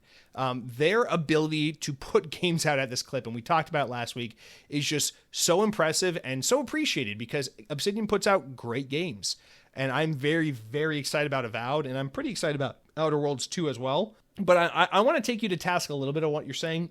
While yes, the pace at which Obsidian's putting out games is kind of comparable to what most studios were doing around the Xbox 360 generation and prior, I think this 1-2 punch of Avowed and then Outer Worlds 2 is a little faster than even what we got in the 360 generation. Because let's not lie to ourselves, all right? There was never like here's Fallout 3, and then a year later, here's Elder Scrolls Skyrim. Like, that never happened. You know, Fallout 3 was 2008, and then Bethesda didn't get Skyrim out until 2011, which was 3 years later. So they're working at an incredibly impressive clip here. You know, so that must be said. But yeah, I mean, you would expect nothing different from the guys who fucking turned around Fallout New Vegas in like a year. So it's impressive what they do. I think they deserve a lot of props and a lot of credit for what they do. And I don't think it's necessarily fair to say that everyone else is just slow as hell, because the process of making games has just gotten more and more bloated as what the consumer and the publisher demands of a modern video game just unfortunately makes the process of making games slower. I don't think it's that the developers are slow and lazy and suck. Now, do I think a lot of these bigger teams definitely have a lot of inefficiencies that make game development more expensive and bloated and cumbersome than it needs to be? Absolutely, I think that. But I don't think every fucking game that's not made by Obsidian is just being developed way slower than it needs to and all that. I think that I think publishers and developers are afraid to take risks and scale down the scope and size of their games because they're afraid that people won't take to them. I would definitely implore Western developers. Not that it matters what I think, but I would definitely implore Western publishers and developers to take a page from the book of the Japanese developers and publishers, because you look at a game like Metaphor ReFantasio that just came out, that almost won Game of the Year, that's winning lots and lots of praise and awards around the industry right now, and that game is done so well. And that's a game that is heavily AA in terms of its presentation and visual style, and it is just a super no frills, kind of all it needs to be, nothing else kind of game in terms of its presentation, how next gen and boundary pushing it is. And yet the game is still doing incredibly well. And I think it's weird that our expectation for, sorry, that's my chair, not me, I promise. Our expectation for these Western style RPG single player games is that they look and feel like the most next generation groundbreaking experiences. But then, for everything else, it's like, whatever, varying degrees of quality. So Obsidian's games are definitely scaled down and less pretty than like a Bethesda or a CD Projekt Red game in particular, and that's why you're able to get like an Outer Worlds 1 and 2 in less time than you can get like a Witcher 3 and 4. But I think Obsidian they're the kings of making a game what it needs to be and not everything it can be, right? Because like Avowed, you can look at Avowed for 2 seconds and tell this is not the most beautiful game in the world. It's clearly not going to be the biggest, most vast, most explorative open world ever made. But I don't want it to be those things. Obsidian's clearly not trying to make it those things. And I think the majority of people who will play this game will agree, like, we don't need it to be that. And so if more developers and publishers could learn, not everything needs to be a bloated Ubisoft open world game, and some things can just be a little more tailor-made and focused and have some artistic flair instead of just having the best graphics and everything all the time. We can make a lot of games that are not necessarily of a lower quality, but are focused on what matters more. If you want to make a game like The Last of Us that is just the most visually stunning game, there's a time and place for that kind of game. But I don't need Avowed to be that game. And I'm glad Obsidian knows that we don't need Avowed to be that game. I wish companies like Ubisoft and CD Projekt and others knew that I don't need Cyberpunk 2077 to be as pretty as it is. They could have made that game a little uglier and a little smaller, and it would have been better off. I'd be less intimidated and maybe finally fucking play it. But I think that's a whole different discussion. But yes, I agree, Obsidian fucking rocks, and I appreciate writing in about that. Now, the other half of your comment says, I'm way behind on Xbox releases at the moment, but I just finished Shattered Spaces. Shattered Space, the Starfield expansion. Todd Howard compared the expansion to the Fallout Far Harbor expansion from Fallout 4, and I think that's a pretty accurate description. I love that it's ditched the constant planet hopping in base game and made it all of the quests take place in one large location. But overall, I agree with your take that it largely felt like another faction quest line. Yeah, I mean, my thing was like, it was aesthetically cool, like the new planet, everything like looked cool. I liked the color palette and all that, but it just didn't feel like anything special. It didn't feel like a big expansion. It just felt like more shit to do. But yeah, whatever. It was a fine time. I already owned it because I paid the $30 extra to play the game like 3 or 4 days early, when it came out. So for me, I didn't feel burned by it. I didn't feel like anything bad or anything. I just wasn't blown away by it. It was fine. But our last and final comment comes from none other than the man, the myth, the sexy ass motherfucker headhunting Halo, who writes in and says, Indiana Jones is great, and I'm having a blast. Astrobot deserves the Game of the Year award, in my opinion. So much heart and so much fun. I don't understand why so many gamers are upset, ? Who else is excited for Sonic 3 movie this weekend? Merry Xmas, everyone. Oh, I'm excited for Sonic 3. I'm seeing it this weekend. I'm very much excited to see that. Got my tickets already. I fucking love Sonic. I don't really like the Sonic movies. I don't love them, but I think they're fun. Like, I've only seen them once each. When a new one comes out, I go and see it in the theater. I watch it that one time, and then I don't buy the Blu-ray. I don't buy it digitally or anything. Whatever. They're fine. But they're fun in the sense that I think Nick Schwartz is funny. I think, obviously, Jim Carrey's hilarious. I love Jim Carrey as Eggman. And I think clearly the writers and director behind those movies, really like Sonic, and they're having a lot of fun making those, and it really translates well. I think those movies feel like it feels like they're being made not to cash in on Sonic, but because a bunch of people who like Sonic got the green light and are having a lot of fun making a goofy, family-friendly comedy adventure. And I'm really excited for the third one. It looks really good. I'm really high on Sonic these past couple. I mean, I'm always high on Sonic. I love Sonic, but I don't know how this IP went from being so mismanaged all throughout the 2000s and the 2010s, and now in the past 5 years they've gotten their shit together, and this is such a well-maintained IP that has really some of the best games and some pretty fun movies as well coming out left and right, and we're doing all right as Sonic fans right now. So yeah, I'm very much looking forward to Sonic 3. Now, I'm glad you like Indiana Jones, my buddy, but as for this Astrobot, I don't know what you're talking about. Are people upset that Astrobot won Game of the Year? I don't personally care about the awards aspect of this show that much because whatever. I don't care what like IGN and Jeff Keighley and a couple of people who are friends with publishers and developers think is the best game of the year. Like, that's fine for you guys, but I don't need that validation. I care about my favorite games of the year. I care about y'all's favorite games of the year, and I care about the pundits and the video game experts that I follow and listen to and trust and admire their opinions. But other than that, I really don't give a shit about what like the quote unquote Academy thinks about video games. But that being said, I haven't played Astrobot because I don't have a PS5. But if that game comes to PC, I'll play it in a heartbeat because I think Astrobot looks phenomenal, and I thought that it was a very deserving game compared to the games it was up against, and I was very happy for them that they won that award. I was really just happy to see that a 3D character platformer was able to win that award in a world where everyone just gives a shit about Souls games and RPGs and deep, rich mechanics and complex character building and storytelling.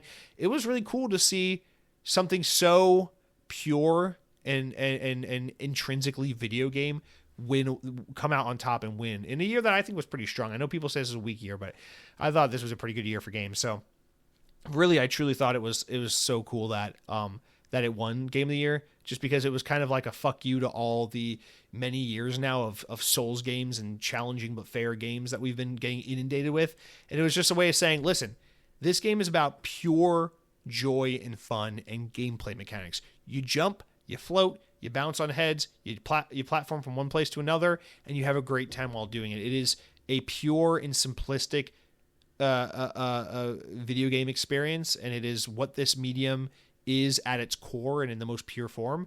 And seeing a game like that win that award is really cool. And then seeing the team come up and be like, hey, we're not supposed to say this because we're Sony, but thank you, Nintendo. Thank you to Mario, and obviously that game had a huge influence on our lives and everything. And seeing that true, that true like extending of the hand from one side of the aisle to the other, and being like, hey, fuck all of the brands and the loyalties and the corporate stuff, and like for a second, let's just say like, Mario is the game that like has touched everyone in this audience. Like, who the fuck doesn't love Mario? And we wouldn't be here today without them. And we were able to make this really awesome game as a result of the way that game inspired us to do this job and to be the people we are today. And I thought that was actually really like, emotionally, I thought that was pretty fucking cool. I thought that was just a cool moment. It was a feel good, and I was totally happy to see that game win. Now, I will say this. I'm fine with it because I think this game looks awesome. I'm certain I would love Astrobot, and I hope to play it one day. Can't help but notice Sony's won a disproportionate number of Game of the Year awards from that thing. Again, I don't care about this like quote unquote Academy and all that stuff in these awards, but over the past 10 years, there's a lot of Sony cucking going along. It doesn't matter how many times Xbox puts out a good game. Even Nintendo's not winning as much as Sony. Sony really. I really do feel like the industry very disproportionately has a really strong blue boner. There's no green or red boners out there for these guys, or gray. Would Steam be a gray boner? I don't know. But dude, I swear to God, like there's a big old PlayStation stick in these guys' pants. Everyone from like the IGNs to the Jeff Keighley's to all the other big media like bland like whatever fucking vanilla brands out there. It's just kind of funny, and all those guys, it's always just jerking off PlayStation. It's like, we're agnostic, we play everything, I love PlayStation. It's like, I grew up on Nintendo and I love PlayStation. That's just okay, we get it, fucking get it, you. But anyway, that's just that doesn't matter. Anyway, so next week we will be back. That's it for all of our comments. Next week we will be back. I'll be going over my 5 favorite games I played this past year, and then hopefully you guys will write in as well, and we'll be able to do that episode together. It's always my favorite episode of the year, so that's why I keep hounding you guys like, please write in, because it is my favorite thing we get to do on the show. So we'll be back next Tuesday. Between now and then, or next Thursday, what the fuck am I saying? But between now and then, we'll have a whole ass Christmas. So I just want to wish you all a very Merry Christmas. We'll get together again before then, but Happy New Year. Happy whatever other holiday you observe or celebrate. Statistically, you probably all really celebrate Christmas, so Merry Christmas. Who really gives a shit? But anyway, I really appreciate you all. Thank you for listening. Thank you for taking the time to write in. And until next week, be well, eat some chicken and rice. It's good shit. And power your dreams.